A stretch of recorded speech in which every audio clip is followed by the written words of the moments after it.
Welcome, everyone.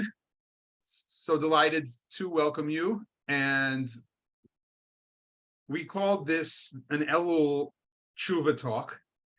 In my mind, this was a replacement of sorts.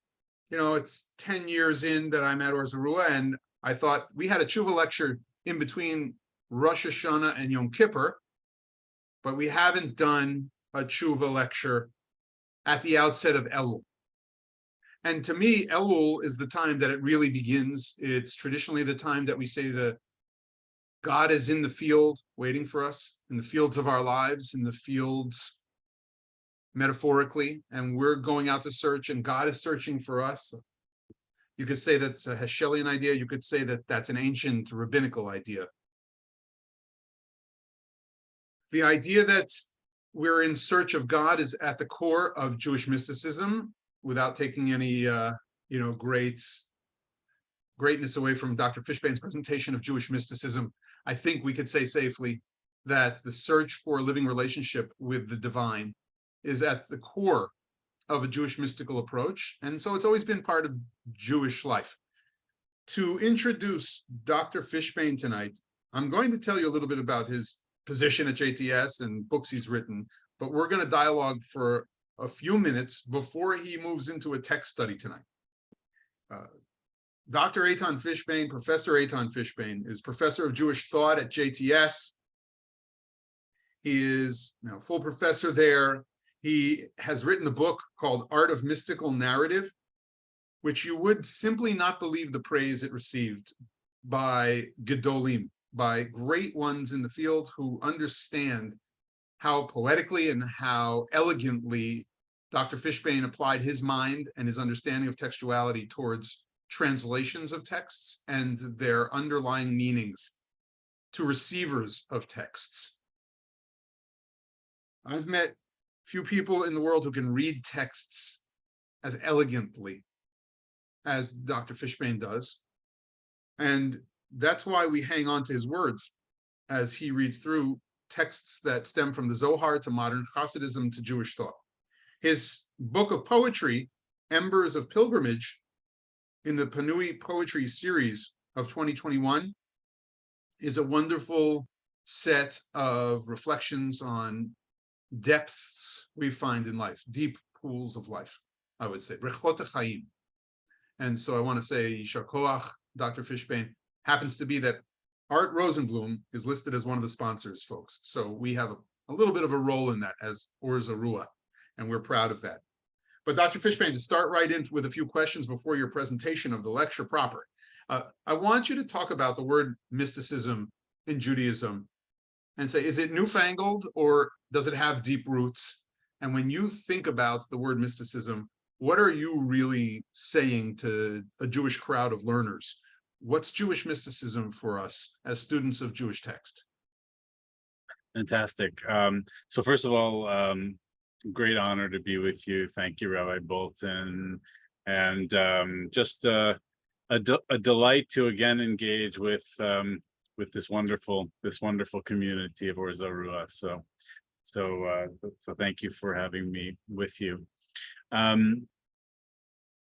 The term mysticism, interestingly, at least as an English term, was really superimposed to some extent by the study of religion, in a broader comparative sense onto a particular category of Jewish thought and practice. In other words, the term itself is not native to Judaism per se, but the ideas that are evoked there and in other religions are very much so, and so it's come to be, I think, very, very valuable, very fruitful for engaging with and uncovering certain dimensions of Jewish religious thought and practice, and in ways in which those dimensions of Jewish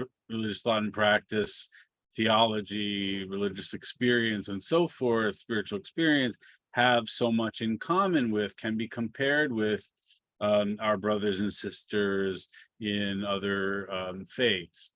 So is that So to say that did we have our own mysticism though from the start? In other words, given the definitions, forget the definitions now for a moment and the bridges to others. Did we have a unique mysticism that appears, is it Tanakh, Torah, just in a nutshell here, so we can get to your texts, but or sure. is it Talmudic, or did it start with, medieval people thinking about it because they heard others? So it really extends, like you can really, like, I would really say that there was this thing called mysticism, and I'll try to give an on one foot definition, at least of a part of it, in just a second. But it's really spans the whole history of the Jewish people, going back to even to pre rabbinic times, to biblical books like the prophecies of Yechezkel, of Ezekiel, or of Isaiah, and others.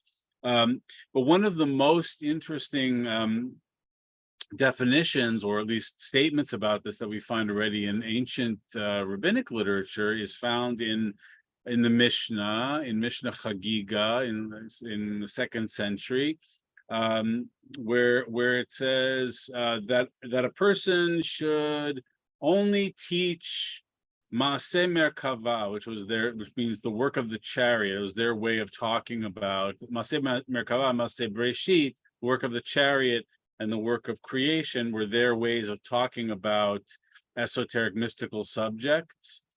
One should only teach them to one person at a time. So we're already in a little bit of trouble, but I'm usually in trouble, so it's okay. No, and only if that person is, as it says, mevin mida'ato, which literally means already understands the subject out of their own mind, which I find to be often found to be very fascinating. And I think that one of the best ways to explain that is, it's sort of like saying that only if a person can make themselves spiritually attuned, open their hearts, open their souls, be sensitive to it in a way that, let's say, somebody could be sensitive to certain types of music, or certain types of visual art, or literature, or mathematics, or whatnot, right? Then, Nice. So it's Mishnaic. It's an invitation. It's got to be felt in a certain way, soulfully. It's got to be an individual's approach to this. Has got to be an open-mindedness and an open-heartedness. And you wrote a book about the elegance of mystical stories in the Zohar, which in medieval times came to be a library, if you will, of poetry, and a new systematic engagement with thinking about God and godliness, and maybe expanding poetically on the different nature of God. And then I expected you to teach tonight from this corpus of the Zohar because of that, but we're going to do a lot with Rebbe Nachman and Hasidism. And so what's the connection between mysticism and Hasidism? So I would sort of put it like this: like mysticism is one large umbrella. Kabbalah is another umbrella beneath it, right? Of a kind of Jewish a Jewish system of mystical thought. And Hasidism is, at least in my view, is a later form of Kabbalah, and certainly a later form of Jewish mysticism with a lot of Kabbalah thrown in. I think it's characteristic to say that. And mysticism, just to say this really quickly, I would say one of the features is to say that there is this deep sense on the part of the mystic that there is more to reality than first meets the eye. There are deeper mystical, there's deeper divine mysteries and secrets and profundities that can be found beneath the surface of reality. Cool. So yeah.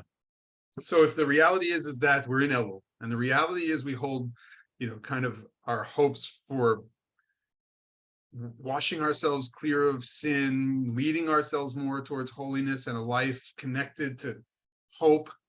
If anything, God's name is this kind of kinui. It's this little tag of verb, if you want to say, instead of a noun and describing something. It's this kind of active sense that hope and faith can be built even in a world where it's dark sometimes, and we've all experienced darkness in so many ways, like whether we think about our personal lives or the news, and yet there's light.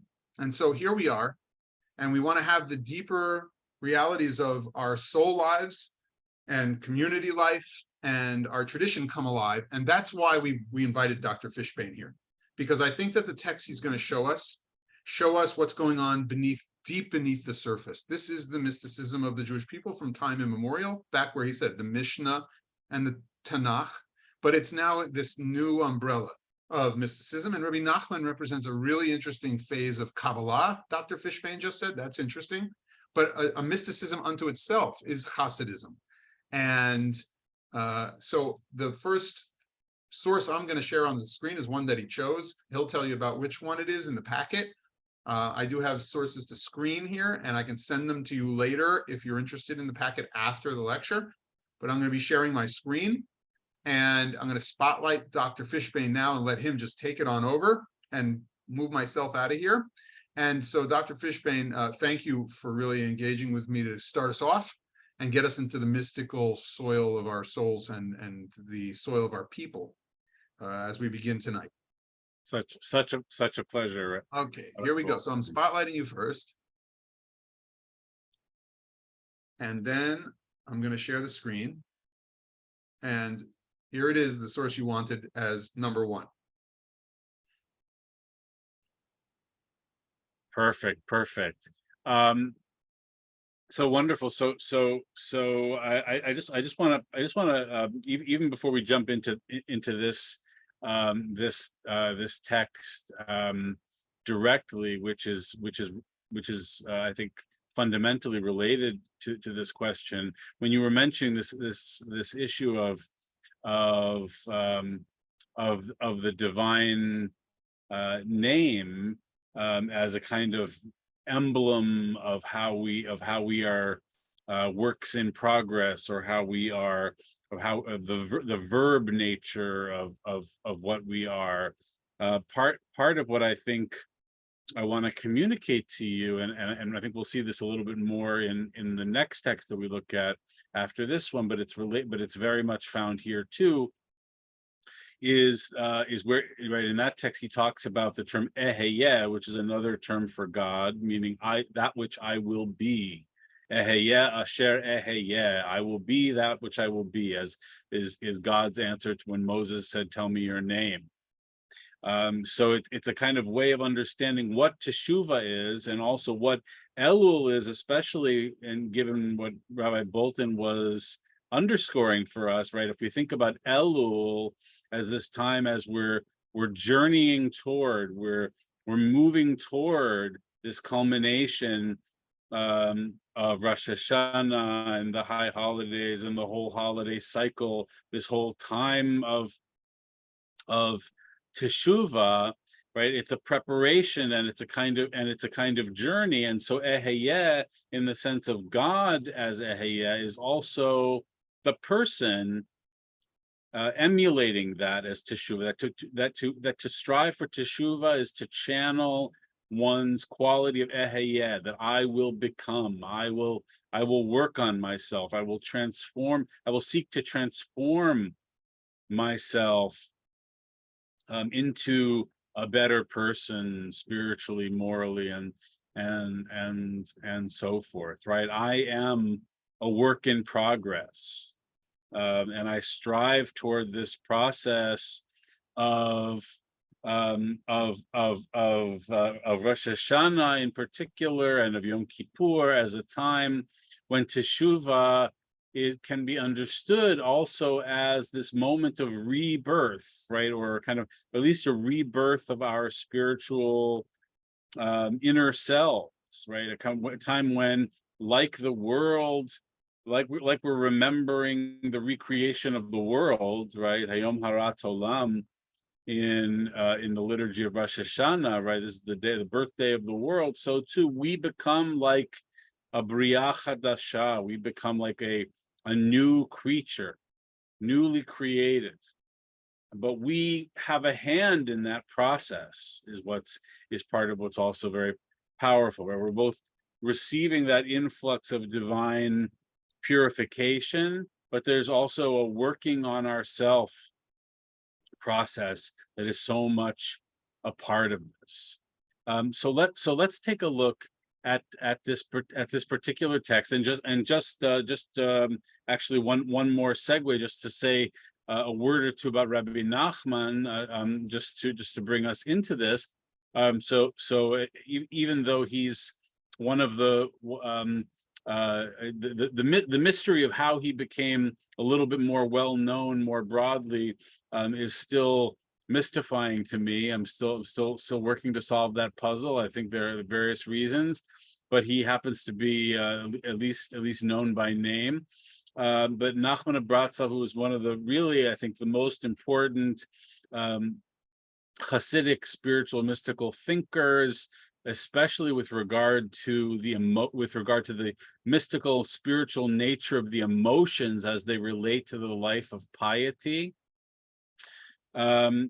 was the great grandson of the Baal Shem Tov. The Baal Shem Tov being the putative or the assumed founder of Hasidism. I say that with all scholarly footnotes, added below, right? Because there's debate about all of this stuff. But he seems, he at least in his younger years, he grew up in the same house that was occupied by his great-grandfather in Mezhebuzh, a town in the Polish-Lithuanian Commonwealth. And he was an enormously spiritually, intellectually talented youth, but also one who clearly was very tormented by his struggle with all of the difficult emotions and how to navigate them. So the first text that I want us to look at, which is this one that Rabbi Bolton has on the screen here, this LM stands for Likutei Mohoran, which means a collection of the teachings of our master, our teacher, Rabbi Nachman, 72:1, and it talks about the ongoing process of teshuvah. So it says, Lifamim baladam hirhur tshuva. There are times when, right, translated here, there are times when a person has a thought of returning to God, or maybe I would say there are times when a thought arises in a person to do some kind of teshuvah. Right, I think returning to God is certainly one deep aspect of what teshuvah is. That's not necessarily the total literal meaning of it, but I think it does capture a lot of it. V'na'aseh be'oto sha'a ish kasher, and that in that moment, when that person has that thought of teshuvah, saying, I am going to do teshuvah, I am going to return to my divine center, I'm going to repair my ways, I am going to come back to my moral compass, I'm going to try to conduct myself in all of the good ways, right? And so that person becomes in that moment a ish kasher, or translate here as an upright individual, or you might say a kosher person, right? He becomes kosher again. But kasher meaning like doing it the right way, as it were, right? Okay, so he's accomplished that. V'achar kach rotzeh la'asot uvda ba'asher shenitorer libo l'tshuva, and following this, he seeks to act on his heart's arousal to repent. Right, so after this, he wants to do an action. He wants to perform a deed to fulfill this fact that his heart has been aroused, awakened to the act of teshuvah. And so, what does he do? Like a good chassid, so he wants to go travel to the tzaddik, which literally means the righteous one, but is basically the Hasidic way of saying the Rebbe, right? The charismatic Hasidic Rebbe leader, right? Because it's like he's stirred up, he's motivated. It's like right at a kind of microcosmic level or an analogical level. You could say I'm stirred up to my connection to Judaism. I want to go see the rabbi. I want to go see my community. I want to connect, right? But also there's a sense of a special relationship in Hasidic society and spirituality, of the relationship between the Chassid, the disciple, the follower, the pious, literally the pious one, who is in relationship to the tzaddik, right? Because you can't, in Hasidism, you can't be a Hasid without a Rebbe, which is called a tzaddik here. Right, you are like a disciple, like the tzaddik or the Rebbe is like your spiritual mentor. So this person is stirred up, has this thought of teshuvah and wants to act on that teshuvah, so goes and makes a pilgrimage to the Rebbe, because oftentimes we had situations in the old country, right, that you would have Rebbes who were leaders of Hasidim from different towns and villages, different market towns and villages around, and not necessarily all located in one place. So his different Hasidim might come to travel to see him. So that's part of what's being indicated by B'chein Tzadin Sola Tzaddik, to travel to see the tzaddik. Okay, so it starts out with this positive.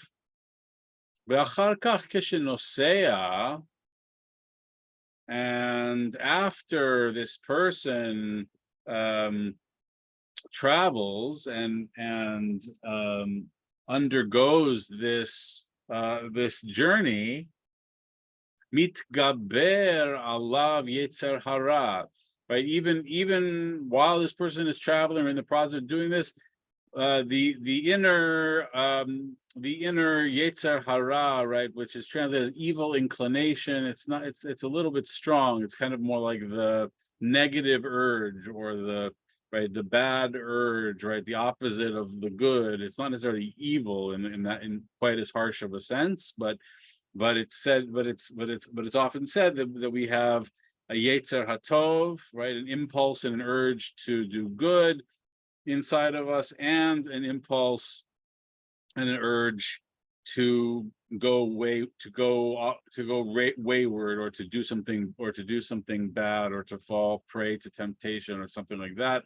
That's something that goes back way long before Hasidism. So as he's in the act of going to the tzaddik to do this, going to the Rebbe to do this, his yetzer hara, right, his negative urge gets the better of him. Mitgaber alav, it overpowers him like gibor, that it rises up against him. Benofel mitshukato shayalo tchila, it's translated here as, and his original enthusiasm abates, or I would say fall, and his desire, chukato, this yearning to do good and to attach himself to the Rebbe, falls away, right? That which he had at first, shayalo tchila. And when he then afterwards comes to the Rebbe, comes to the tzaddik, later when he comes to the tzaddik, mitgaber alav hayetzer hara od yoter. And then later when he comes to the tzaddik, the evil inclination or the bad urge assaults him even greater, or it overpowers him even more so. The oved kol chishko, and he loses all of his desire, all of his cheshek, all of his enthusiasm to repent or to engage in this teshuvah, right? The person had this stirring up of a desire to channel the tov, the good that was inside of that person, and to seek out the Rebbe, to connect with the Rebbe. But in the process of doing that, this other part of the person's self, which leads a person toward the negative actions, negative thoughts, negative urges, and so forth, is going to take him wayward from that teshuvah, overpowers him yet again, gets even stronger as he gets closer to the Rebbe. the question is, Al yakshe beinecha, don't let this be difficult in your eyes, or don't be troubled by this. Be'al yivalucha rayonecha, and don't let your thoughts about this confuse you. Al zeh. Key, and now at the top there of both the Hebrew and the English, which is right below it. Kida, for no, shezen nimshach mechamat ki bitchila keshebalu tshuva. The reason for this is when that person originally had a thought of teshuva, of doing teshuva, or he says here returning to God or of repenting. Mechamat hatov shehitorer betocho, because of the tov, the good that was awakened inside of themselves, of that person's self, right? So what? In other words, what here we could say what is the impulse to teshuva? It's getting in touch with the tov inside of you, right? That each one of us has goodness inside of ourselves. We have that tov inside of ourselves, and in this case, it's awakened into a thought, and it's stirred up. Hit orerut is kind of like an awakening, an arousal of the spirit to channel that goodness inside into teshuva. He says that that when you originally had that thought of doing teshuva on account of the good that was awakened in him, the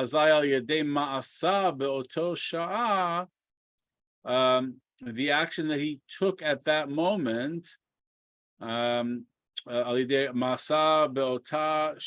action he took in that moment to act on that arousal of the good inside and to do teshuva. Right? He killed his evil urge, or so he thought, or his negative urge. V'nitbatel yitzro hara shehayalo, and his yetzer hara, his urge to do the bad thing, was nullified inside of him. Because he killed that yetzer hara. Excuse the overly violent imagery, right? But there's a kind of subduing, at least a kind of nullification of this yetzer hara. Maybe we could say if we want to stick with the literalism of this language, right, that there's a kind of battle that's being waged, right, which goes back to Pirkei Avot of the Mishnah, the Ethics of the Fathers, which says Ezehu Gibor, who is a triumphant or powerful one. Misha Kovesh et Yitro, somebody who conquers their urge, presumably their negative urges. So there is a kind of and this mita, this kind of inner death, or this seeming death, because the Yetzer Hara is going to come back with a vengeance of the Yetzer. Maybe the Yetzer Hara is just knocked out a little bit. Gives place for the life-giving force, the opposite of mate, of teshuva. With that thought of teshuva, I was able to nullify the Yetzer Hara.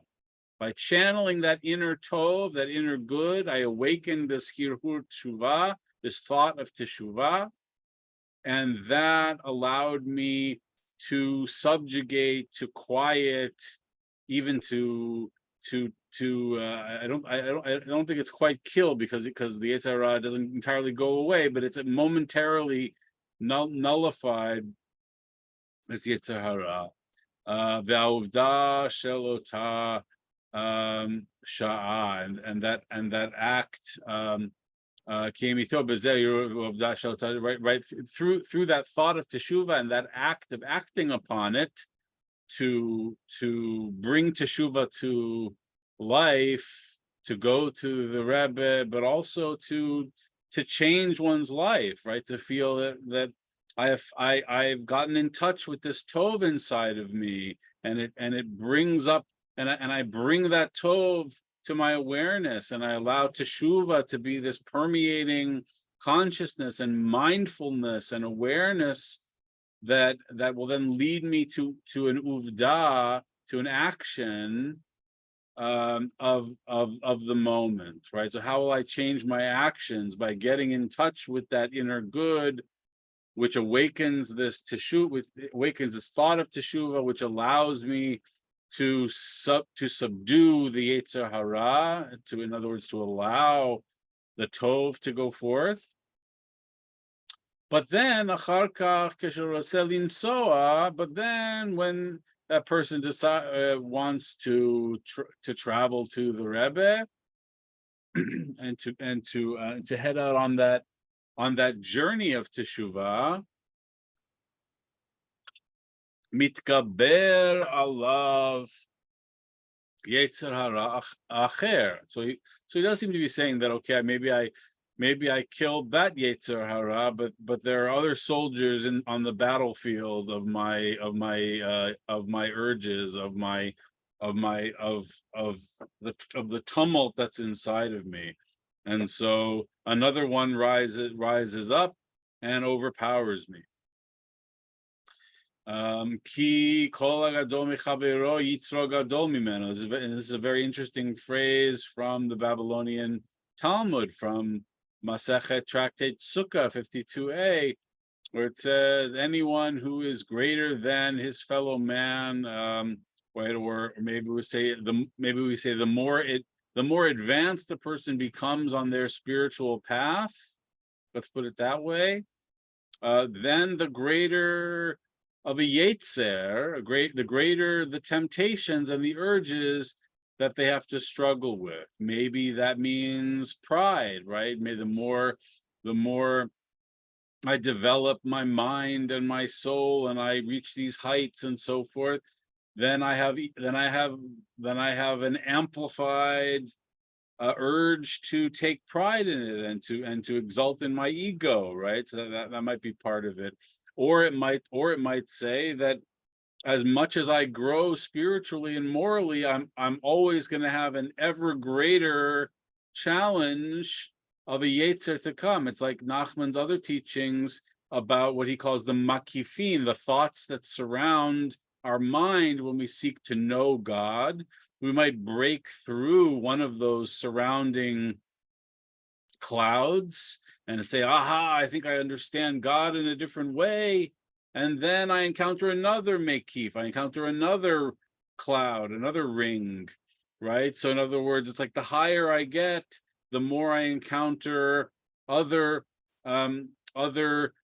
challenges and obstacles to my spiritual growth, which is a very powerful statement about the existential human nature of growth, right? In the sense that as we grow in knowledge, in mind, in heart, in spiritual sensitivity, in moral attunement, that we are also constantly doing battle with an ever greater challenges inside of ourselves, right? It's not like all of those things go away once I grow spiritually. I'm still constantly, life is a constant attempt to balance that awakening of the good and that thought of teshuvah with all of the urges, the desires, the motivations maybe to do something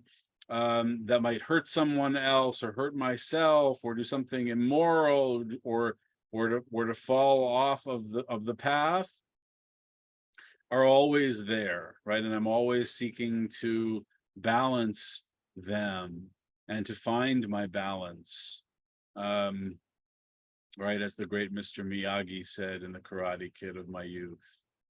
V'yesh lo ata Yetzer Hara gadol mima shaya lo tchila, and a person now has an even greater Yetzer Hara than what they had to begin with, right? It's like, oh, did I make things worse? Now I have an even greater Yetzer Hara, even though I developed all of this in all these amazing ways. Al kain im eino mitchazek negdo, azai mitgaber alav ze hayetzer hara chadash.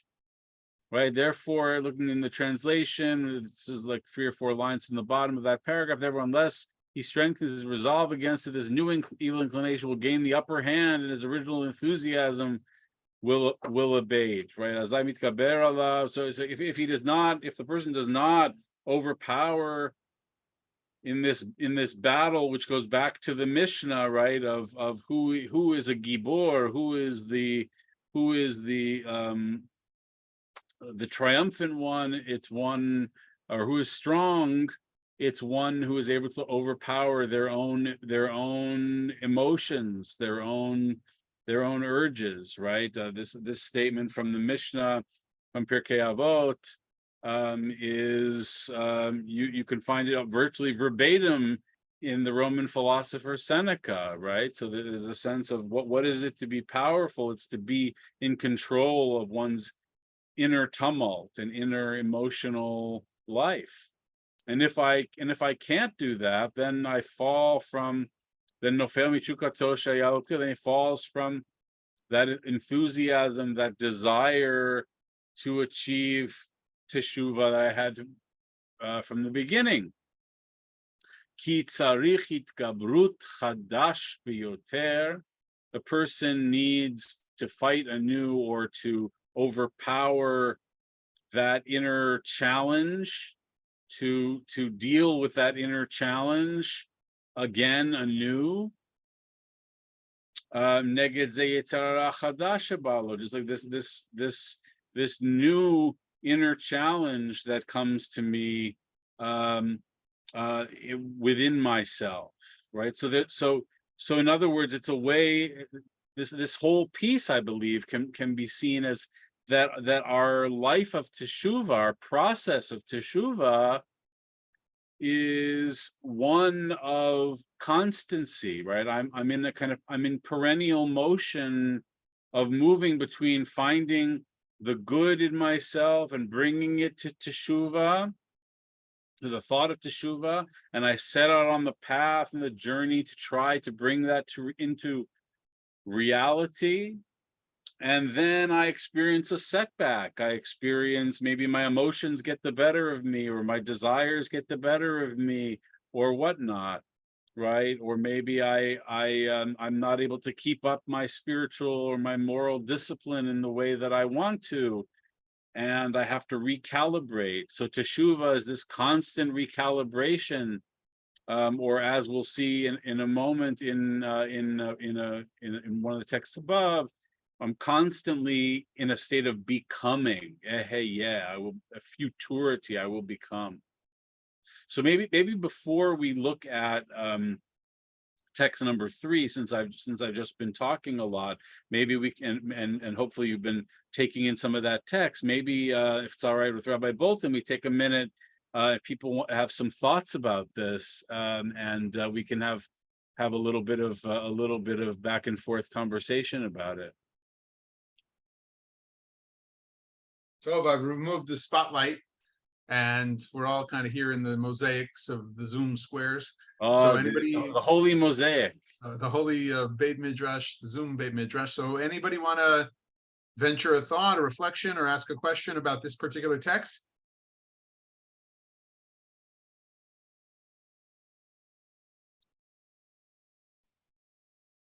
I think Shelley? I see. Yeah.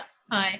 I'm interested in the fact that as you make more tshuva, the evil inclination comes up to match you, and kind of, it's almost like the antagonist and the protagonist, constantly.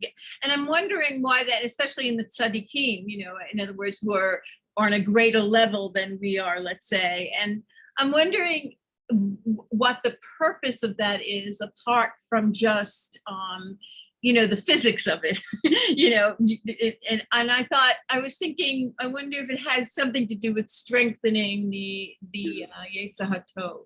So the more you actually raise the level of the Yetzer Hara, the more you have to come and overcome that, the stronger the Yetzer Tov is. But it's like a never ending proposition there. I mean, you can never win. Precisely. Maybe I'll just comment very briefly, and then we can go to another thought about it. I think that when you mention the tzaddik, right, or as is often referred to in Rabbi Nachman's way, the tzaddik hador, the righteous one of the generation, and we know that Rabbi Nachman, most of his writings are kind of veiled autobiography, right? I mean, a lot of these mystics had grandiose senses of themselves. They also had tremendous anxieties about self-worth too, so which often goes hand in hand, right? But here he's really also talking about himself, right? He's really saying that all of us, right, no matter where we are on the path of our development, spiritually, ethically, and so forth, there's always an element of that balance, and there's a kind of dialectical nature to that spiritual psychology, as you're picking up on very, very much, right? There's a kind of balance that needs to, a kind of harmony that needs to be maintained, and that it is a kind of perennial quest to some extent. And I think that this is and this was also something that Rabbi Bolton had mentioned at the outset, and I think this is very true, is the idea that especially for Rabbi Nachman, the idea of the never-ending quest of a kind of perennial spiritual quest for God's presence is deeply central to his understanding of the spiritual life, right? A number of his famous stories and the tales of Rabbi Nachman, which are often very magically realist and fantastic, and of the fantastic genre, and also parabolic in all kinds of ways. But he also talks about this in his homiletical teachings too, often evoke that sense of I'm constantly searching for you, God. I'm constantly searching for you, but somehow you feel absent to me. Where are you, God? Right? And Nachman, one of the very powerful features of Nachman's spirituality was him saying, actually, and this relates to his theory of emunah, faith, is actually that an essential part of faith is doubt and absence, right? That I feel in my kishkas, right? I feel in my guts this deep sense of, where are you, God, in my life? I feel you're far away from me. I feel alienated from you, or I feel I need you, right? That very personal sense of the I, thou, or the dialogical sense, even though he's also very much a mystic who talks about everything is one and things things are absorbed into the oneness of everything that is God. He's that too, but he also has this personalist notion of the deity, where he will go out into the woods and the fields, as Rabbi Bolton was saying, into the woods and shout out in a kind of solitary confessional, which was a deep part of Bratslav Hasidism, known as Hitbodedut, or of solitary spontaneous prayer, which was often done in Yiddish, because that was the spoken language. We might do it in English, right? He said do it in a language that's natural to you, to express your deepest heart, your deepest soul, your deepest fears, your regrets, your hopes, your pain, your longing, right? So I think that the sense in which what you're saying fits into that is that there's this agonizing quest that also can be spiritually uplifting, right? And Nachman places this tremendous emphasis on trying to achieve spiritual simcha, spiritual joy, but it also is permeated by that restless search. That was a long, short response. Thank you. Are there another thought or question? Yeah, so I'll ask the question sort of following that up. So I guess I've been doing this tshuva for roughly 57 years, and every year I have to do it again, and I never seem to get it right. So my question is, on Unetana Tokef, you have other options. You have prayer and charity. So to the extent you follow the prayer and charity route, does that mitigate, offset, compensates for the Sisyphean task of repenting every year and not quite getting it? I think that's beautiful, right? Because ultimately teshuva, tefillah, and tzedakah mavirin et roa gzera, right? So these, right, repentance, prayer, and right, teshuva, tefillah, and charity, right, will nullify the judgmental decree. That's sort of, it's almost like a fail safe, you might say, right? It's sort of like right. An alternative pathway. An alternative pathway, right? If this chute doesn't open up, pull this one, right?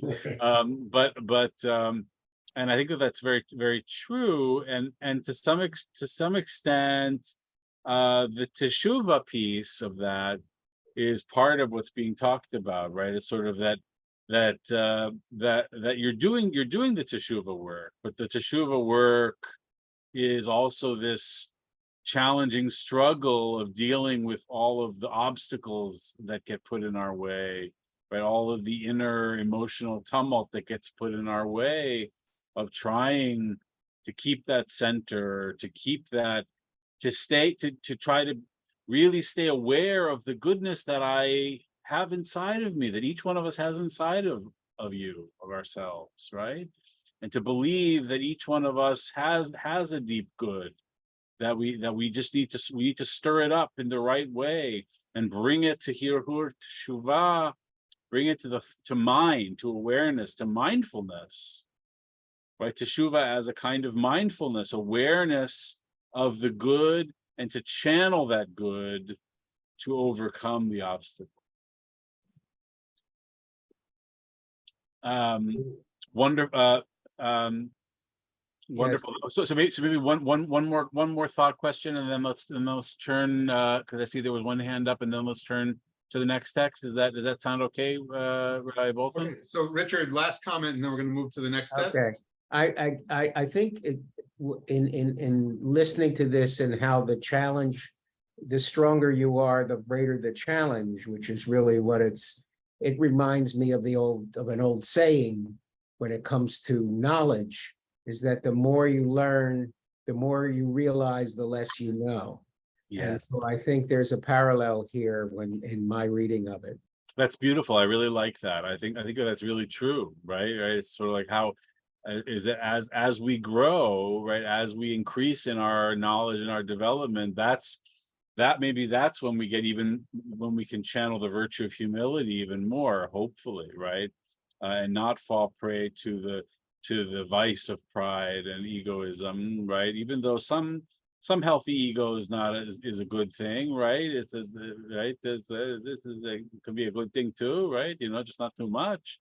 But yes, I think that there's an awareness of the vastness and of how things are so elusive.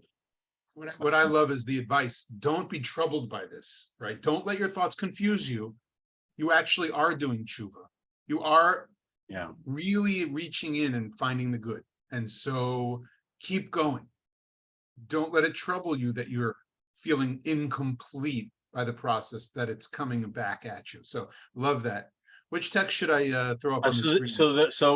So since mysticism is about the end is bound to the beginning and the beginning is bound to the end, to quote an ancient mystical text, it's not just that it seems like Narishkeit, it's actually deeply true. So we're going to go back. We're going backwards in the packet to text number 3, which is from Likutei Eitzot, which means the collection of pieces of spiritual and moral advice. And Rabbi Bolton, if you could just remind me of our time frame, just so I keep that in mind. Yeah, let's say that we have until about 8:20 to hear from you. So it's 7:53 now. So why don't you think about the arc to 8:20, and Great. see if you want to get to this one and another text that has a different angle and Right. run through them or adjust this, whatever you want to do. But Sure, at sure. 8:20, I think we should take some comments and questions again. Great. Sounds perfect.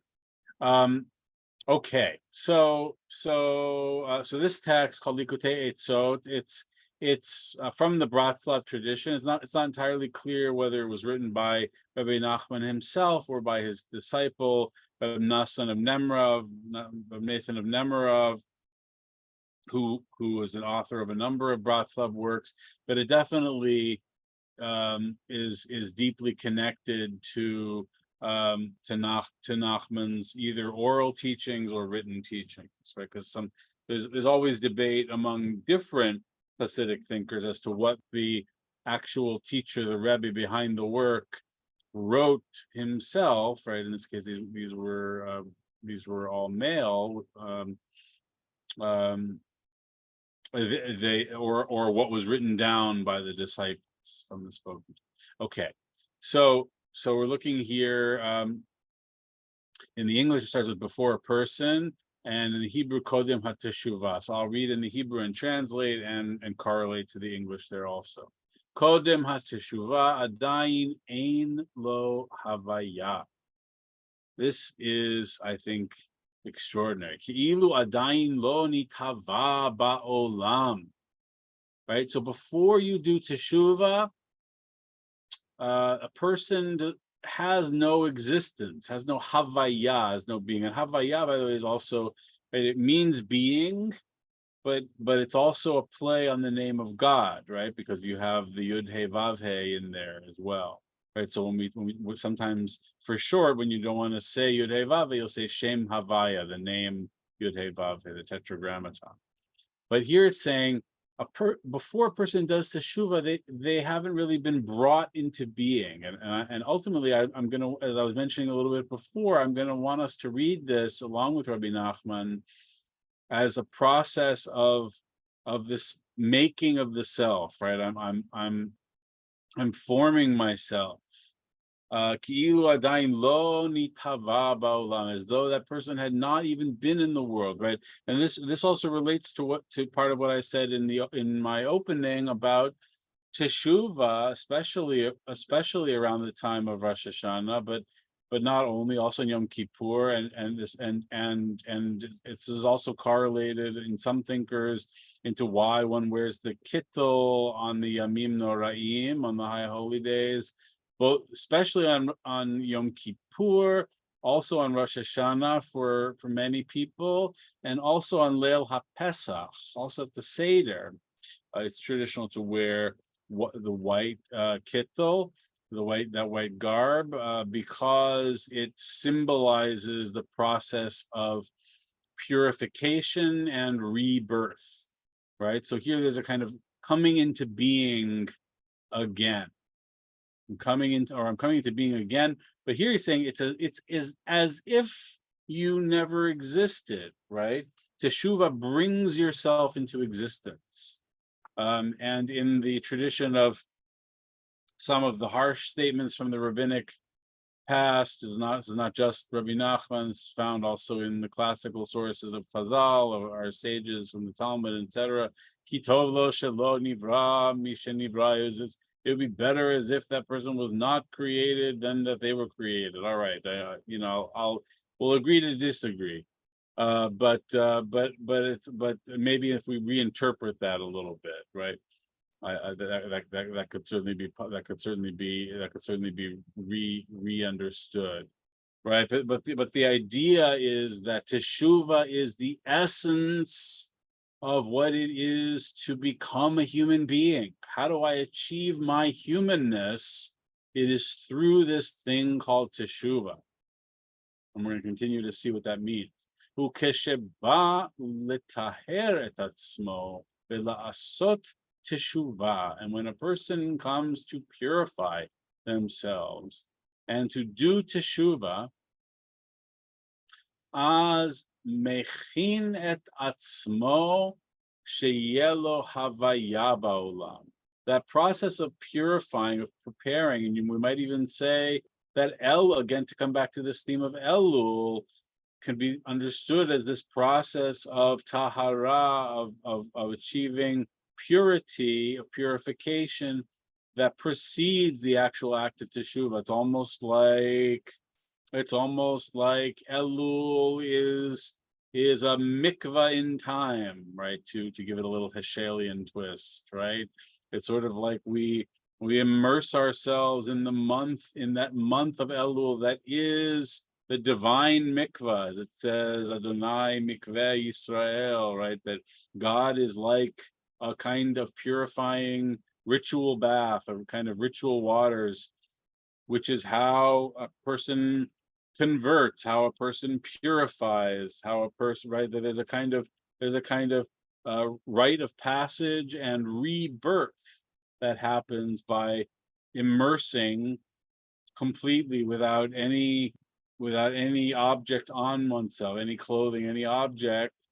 And it's almost like returning to the womb of amniotic fluid, right? It's like I've returned to this watery beginning and been reborn. And that too, by the way, I think relates to the Kabbalistic background of the word teshuvah, which in Kabbalistic writings, especially in the Middle Ages, teshuvah also was understood to be the Sphira Bina, which is the third of the 10 divine emanations of emanating rivulets of divine energy, of the 10 that are one. And don't forget that the 10 are one, the Kabbalists say again and again, because they don't want to be accused of polytheism, God forbid, in their view, right? And because that oneness is so central to the theology, that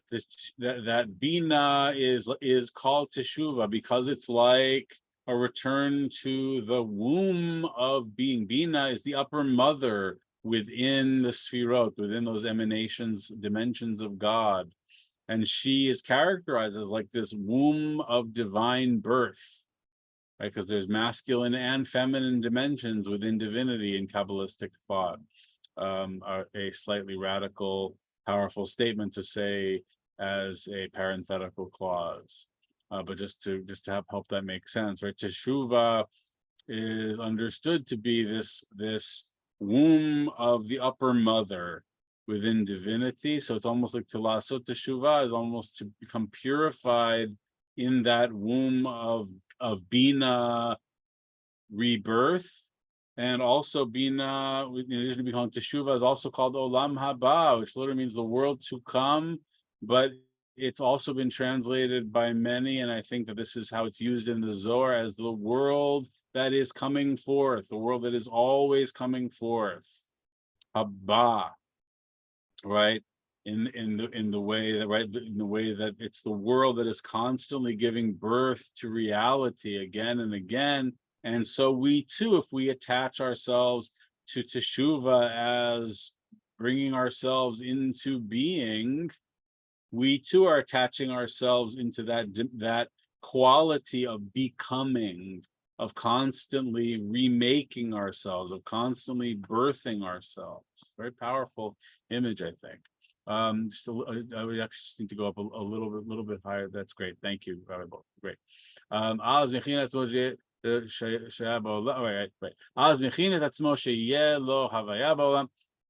the person prepares themselves that they will be able to be in this world, right? But when he comes, looking at the translation here, but when he comes and purifies himself in order to return to God,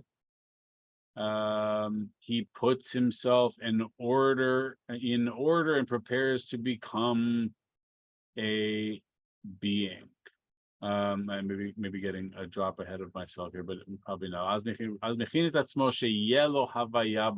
So in doing teshuvah, it's this preparatory process of becoming, of the self-becoming, becoming real, of rebirthing oneself.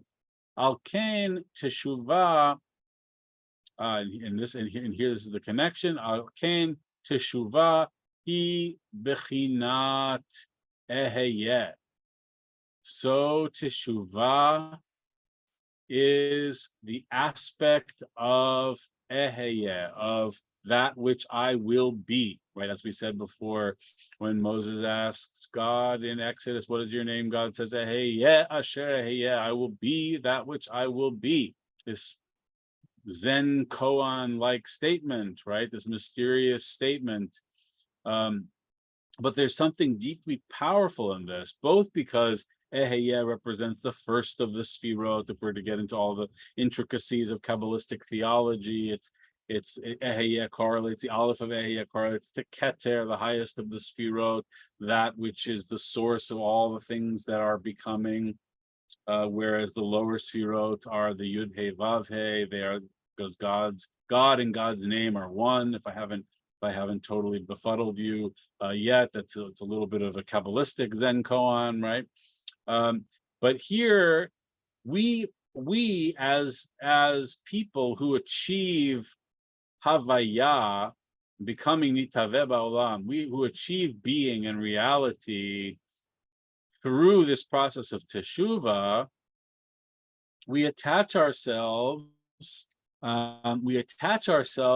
to this aspect of that which I will be, or to put in fancy terms, futurity, right? The future of that which will be, right? My becoming in the future, how I will continue to evolve, right? Which is or another way of saying is that to truly channel the dimension, the quality of teshuvah is to really embrace the idea that I am a work in progress, right? Which relates back to our first text, which we looked at, right? That I'm constantly struggling, I'm constantly encountering obstacles, I'm constantly in formation, which itself has a future-like quality to it, a futurity to it. Eheyeh, that which I will be. Hainu Anna Zamin Meheve, right? Which is a little Zoharic Aramaic thrown in for us here, right? Which is to say, Hana Ana Zamin the Meheve, right? I will I will in the future become, right? I am about to become. I am destined to become. Right, coming into being, as it were, right?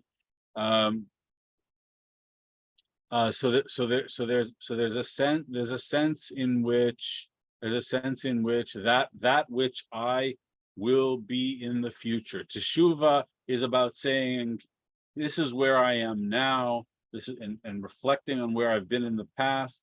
And then it's also about thinking, where am I going in the future, in the futurity of that, in the forward-looking nature of myself as a work in progress that is truly realizing my imitatio Dei, my existence in the image of God, my tselem Elohim, my imitation, emulation of God, is eheyeh, right? Just as God is this energy that is constantly in process, constantly unfolding and flowing forth, so too am I. So too is doing teshuvah, is bringing myself into being and latching on to the fact that I am always moving forward.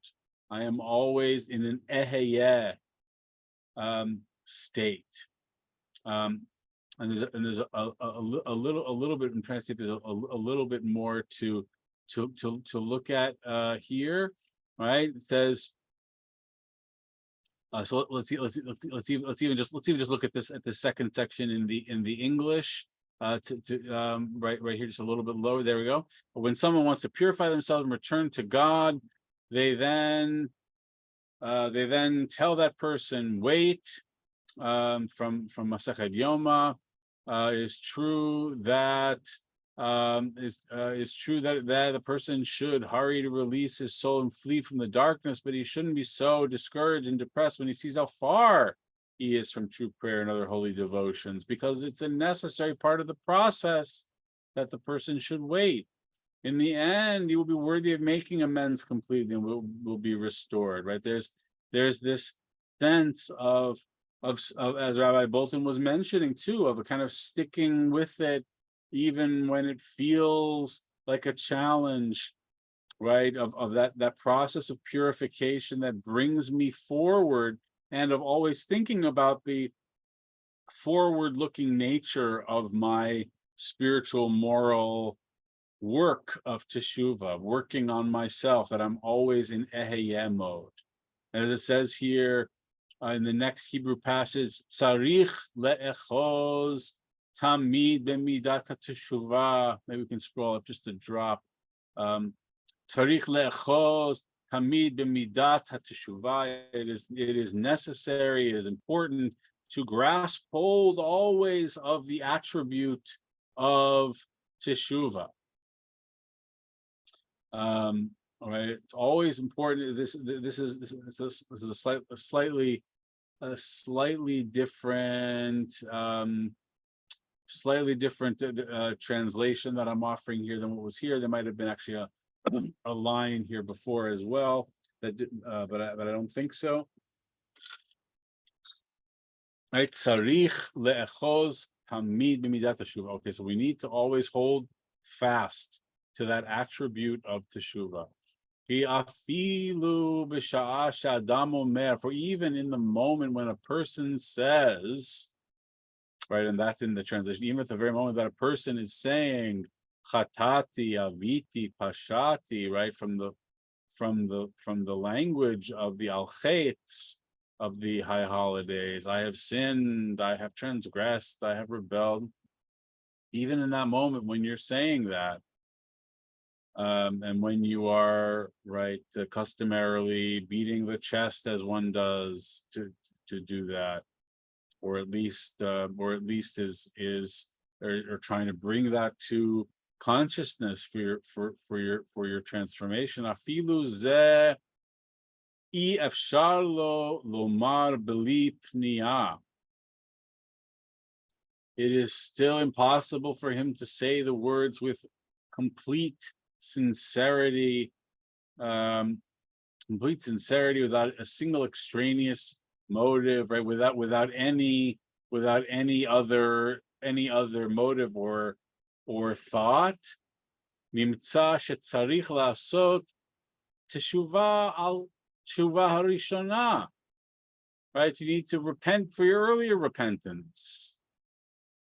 Therefore, Hainu al chatati aviti pashati, right? In other words, that I'm constantly in a kind of rolling process of teshuva.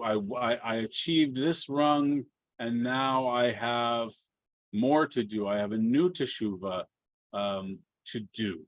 And let's go down to the next next bit there. Afilu im yodea adam b'atzmo sha'asa teshuva shlema. Even if a person knows that they have achieved perfect repentance, af al pi chen tzarich la'asot teshuva, even then that person must still make amends for their earlier repentance, right? So teshuva al teshuva rishona, right? Because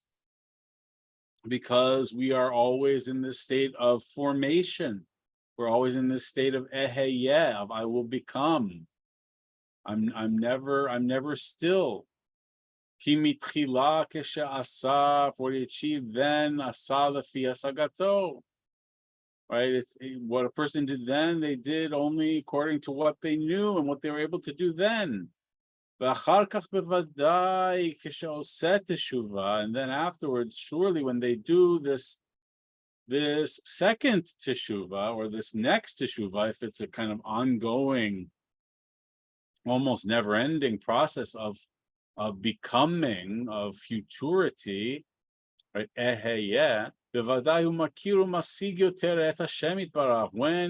When you're able to do that kind of teshuva, then you actually are able to know and come closer and have greater awareness of God. It's very interesting, right? So now our process of of working on the self, of realizing that we are a work in progress. We are in a state of becoming in a future sense, right? I'm always working on myself more and more, always doing more and more teshuvah. At some point, I also get to a point where I achieve a greater awareness and a greater closeness in my mind, in my soul, in my heart to God. I experience divine presence. נמצא לפי השגתו שמשיג עכשיו, בוודאי השגתו ראשונה ובחינת גשמית. Right? And when I get to that higher place where I'm spiritually connected to God because of my higher level of teshuvah, then I will realize that that first knowledge that I had, that first sense of where I was more of a physical or perhaps a more crude or a lower level dimension, right? Because now I've built upon this. I've lived myself into being and gradually achieved a higher spiritual mind through my self-work. נמצא שצריך לעשות תשובה על השגתו ראשונה, so you need to do teshuvah on that first state of knowledge. על שהגשים את רוממות אלוהותו יתברך, right? Your sin, your awareness of sin then is that you actually thought of God in a more lowly sense, right? And now you've kind of broken through the clouds, right? You've broken through into a new kind of awareness of divinity where you're working on yourself is also a spiritual revelation and a kind of moment of the sublime, right? A moment where I feel the sublimity of existence. Ashrei hazoche l'tshuva kazot. Happy or lucky is the one who achieves and who merits and achieves and attains this teshuvah. So there's a lot of really dense and rich, wonderful material here, which I think can make the basis for some more questions and discussion. So maybe this would be a good point to. I want to offer a reaction first, and then we'll open it up. Yes, please go So I'm ahead. going to stop the share, and then we'll get some people's comments and questions in. This is so spiritually rich because so many people around the old time, especially Yamim Noraim, if you're coming and you're at all serious about the prayer opportunity, about the tshuva opportunity, and you know, it's amazing to be there for the spectacle of all the people around, by the way, and feel the social reality of Rosh Hashanah and Yom Kippur. And I actually believe that we have to raise that even more. So those who come for that, and those who are looking towards the high holy days in that vein of this, the amazing numbers of people in and of itself as a way to lift ourselves up, that exists in and of itself as a spiritual endeavor, a journey, a pilgrimage of sorts to wherever our spots are. But this text is all about like you said, the inner work, or here, little said more simply to the non-chassid or the non-kabbalist, like you're going to do prayer that feels like it's empty. You're going to do prayer that starts out really enthusiastic, but you're going to lose your spark. You're going to want to go and make that Jewish connection. I love the way you analogically connected the Rebbe to the synagogue, to come see the rabbi, to come to sit, to tefillah, to have some Jewish action in your life. You're going to want to do all that, and then you're going to lose steam. And we've all experienced that. Everybody from rabbis to professors to everyone on this Zoom. And Rebbe Nachman is so real about it. He's just so real about that experience. And he's saying that, no, this is the real work of tshuva, because you're doing tshuva for your tshuva that wasn't exactly pure. But you can constantly be in the purification mode. You can constantly return. And that's a return to God and a return to the prayer book and a return to the liturgy. Chatati, aviti, pashati. This is slichot. This is not just the confessional of Yom Kippur. It's the slichot of the everyday when slichot start. And you get better at it day to day. And you can feel accomplished if you really come and do it day to day. And you feel a little bit accomplished, but not totally. And Rabbi Nachman is saying, you're not going to totally feel accomplished, right?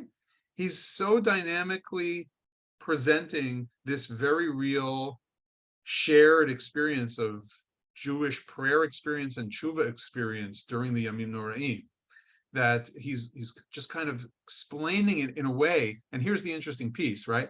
That's very centered in spiritual and mystical and Kabbalistic language, but is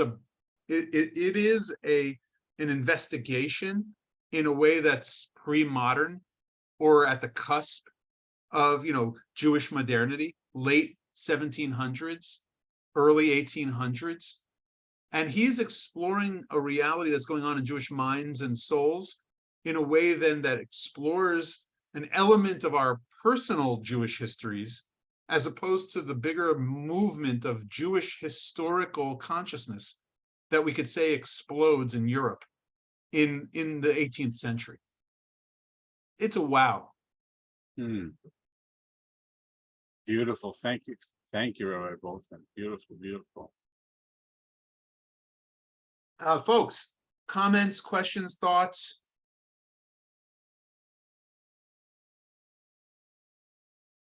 We need you to put your hands up, your cameras on.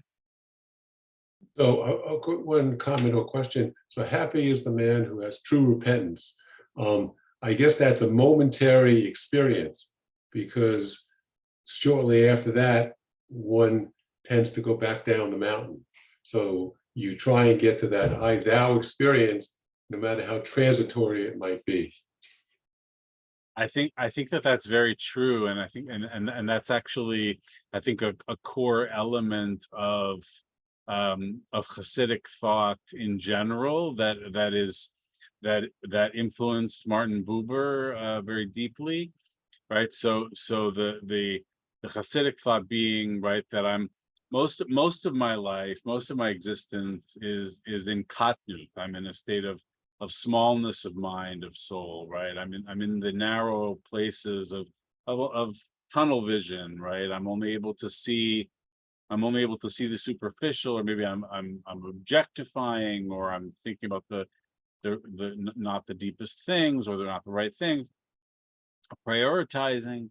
But then there are these moments, as you said, right? These top of the mountain moments, these gadlut moments, as they would say, these greatness of mind, gadol, right? Which are evanescent, and they're ephemeral, and they're like a flash of lightning, as they say themselves. Kemareh habazak, chayot tzovashov, kemareh habazak, right? It's a line from Ezekiel's vision in Ezekiel 1. And then Martin Buber adapts this in saying that that's the alternation in our relational experiences between I, it, and I, thou, or I, it, and I, you, as he, right, depending on how we translate, right? So the I, it is where I objectify. I'm in katnut. I'm objectifying the other. I'm not really present to them. I'm not really paying attention. I'm not really mindful. I'm not really there, or I'm just focused on the wrong thing, right? Which is where we are a lot of the time. And then sometimes there are these moments of like, wow, right? These moments of where I feel inspired, or these moments where I feel artistically inspired, or I feel spiritually inspired, but it also then slips away too. So it's this kind of alternation. Beautiful. All right, so Diane, then Dale. Okay, so thank you very much. This is just wonderful. But I find it in many ways freeing, the concept of becoming, that I'm constantly becoming. And it's freeing, and it's also forgiving of oneself. Yes. That we forgive ourselves for not being, or not living up to whatever our ideals were, and that we are constantly becoming. So I really enjoyed that. Thank you. I think that's beautiful. I'll just to respond very fast, right? I think that right, just as other spiritual traditions have offered a lot of insight into this, right? That our ability to have some empathy and compassion for ourselves actually is also at the root of a spiritual and moral practice, right? And that teshuva doesn't have to be a situation of just being hard on yourself, right? It can be, how am I working on myself in motion, right? Yeah, beautiful. Nice. Dale? I have a comment and a question. Going back to the very first reading that you did, I'm intrigued by the idea that the first thing that you do after deciding to repent is go to see the tzaddik, and that is when you lose, when the Yetzer Hara takes control, gets stronger, I guess would be a way to say it. And I can't help but wonder if you immediately went to the woods to meditate, would he have said the same thing? Or whether it's something about going to the tzaddik, or even just the travel that takes you away from that intense moment of introspection and tshuva. So that's I don't think there's an answer to that. It was interesting for me to note. And then the question, which you may choose to say is too broad, we know that the Mitnagdim rejected the Hasidim, but is there anything in what you taught tonight that would go against what would have been called normative Judaism at the time? It seems to me it would be quite acceptable. So I'll just to address the last part first. So normative Judaism at the time was also something of a something in flux as well, right? There were multiple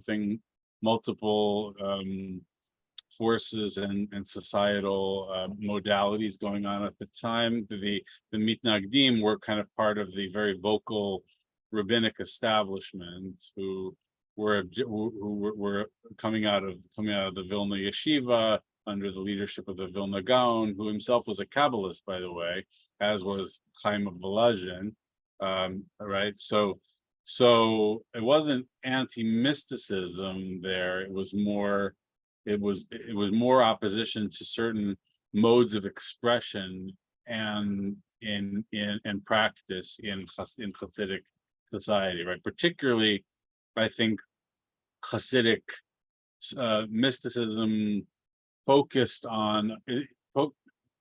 functioned as a kind of spiritual revivalist movement, right? It was about trying to put the hitlahavut, which literally means the inflamement, right? The sparking the fire of passion in Torah study and prayer and mitzvot. And so that meant singing and dancing and all kinds of stuff, right? And that was one of the things that the very proper Vilna yeshivas didn't like, right? Because it was sort of like a question of decorum. There also were other types of practices that, and this has been talked about extensively by various scholars about some of the distinctions, or whether it was using this or that shechita knife, slaughter knife, or this or that prayer book, and everybody was trying to assert their difference and identity, and you did it in different kinds of ways. But yes, I would say that even at this early stage, and certainly at the time of Nachman of Bratslav, because the kind of so-called wars with the Mitnagdim were a little bit earlier than Nachman. Right there, we're talking. Nachman died in 1810, perhaps 1811. Depends. 1810. The Baal Shem Tov died in 1760. So this was happening. This was happening a little. This was happening more around the time of the Baal Shem Tov and afterwards into the 1770s. But the short answer is that this was very much so-called establishment Judaism in many respects. And one of the interesting features that's been shown by historians who delved into the Polish archives of the time showed actually that the Baal Shem Tov was actually living in a tax-exempt house owned by the Kahal. So it was like a parsonage. The Kahal being the Jewish self-government. So, and that wouldn't have happened if the Baal Shem Tov was the populist rabble-rouser, right? So in other words, some of these questions of how much anti-establishment, and then shortly thereafter, in the 19th century, very quickly Hasidism won the hearts and minds of Eastern European Jews, and then became the establishment. It became ultra-Orthodoxy, right? And that's why we associate ultra-Orthodoxy with Hasidism today. The other issue that you raised about the going to the tzaddik, I think is worth mentioning just briefly. I think that I don't think it's specifically about going to the tzaddik that would derail the person. I think it's the idea that the person has this great idea, right? I'm gonna do teshuvah, and I'm gonna go to the tzaddik. I'm gonna go to the Rebbe. I'm motivated, right? Which could happen in a number of ways, right? In terms of how one would act, but this might be a very palpable one. And as that motivation is being enacted, then a new obstacle presents itself. But it could happen in other formats too, not just the travel to the Rebbe. Fantastic. Shelley, last comment or question of the night, and then we'll say Erev Tov. I'm wondering if it's safe to say that halachot and mitzvot sort of operate in linear historical time, whereas the backdrop of mysticism is in a kind of spiritual, I'm sorry about that, I can't turn it off, universal time. In other words, so in a sense, it's always there and sort of remains, in a sense, unchanging, basically unchanging, whereas the mitzvot goes through historical time in a linear way. And so even though doing the mitzvot may attach ourselves to that spiritual universal time, and that's why we get sudden inspirations and then come back. I don't know if that makes sense, but that's what I was thinking. Yes, thank you. I mean, the insight that you're raising, which is a very deep philosophical question about linear time, circularity of time, calendrical nature, right? And are we dipping in and out of being, right? And to say nothing of Heidegger's notion that being is time and time is being, and I mean, not to fall down the rabbit hole of Martin Heidegger, but I think the short response I would give is that mysticism is not in Judaism is not separable from the life of the mitzvot. So in other words, that these were very, very traditional practicing Jews who also were trying to find a new kind of spiritual inspiration through those ritual acts. So I'd be reluctant to try to separate it out, even though I see the interesting depth of what you're suggesting. Beautiful, beautiful. And you can see that come alive in some work with text and translation that Dr. Fishbane has done with the Sefarim, different books about Ta'amei Mitzvot, which are that there's kind of this parallel world of a mitzvah and what it links you to on a mystical kind of level, and the journey it can take you on, and if you feel fulfilled with it or connected to God or an aspect of divinity or not. There's so much that is based in mitzvot and Torah and practices of like prayer, and there's so much that explores the inner fields of our lives and the fields that are metaphorically before us in the month of Elul, in these texts. And I believe that Rabbi Nachman's insights and the way that you translated them tonight, Dr. Fishbane, really get us in a gravitational hold of tshuva. As we're looking at this mitzvah action concept, we're trying to figure out, is it returning to ourselves, returning to God? Is it the ascension and then the descent back into the world around us that takes us away from those feelings, the hirhurim, the stirrings of wanting to become? Or is it both, that the goings up and the comings back down are the futurity, as you called it, the becoming in the future? We are taking Elul seriously this year and putting ourselves in these modes of introspection, even while the rest of the world is, in a sense, flaming around us. Like the Midrash says, Abraham was passing by the palace and the world's on fire. We're allowed to spend deep time contemplating our own lives and what our own futures are about. That's the deep power of tshuva. And we so thank you for tonight inviting us to stir the soil of our souls that way and starting these readings. And I hope that in the future we'll have the merit to study again together as a community with you, and to look at other texts that seem to use phrases we know about, but really say something a lot more when we unpack them. Thank you so much. It's been a great, really great honor and pleasure to be with you as we all of us think about this journey through Elul up toward Tishrei. Todah, todah. Thank you very much. Be well, everybody.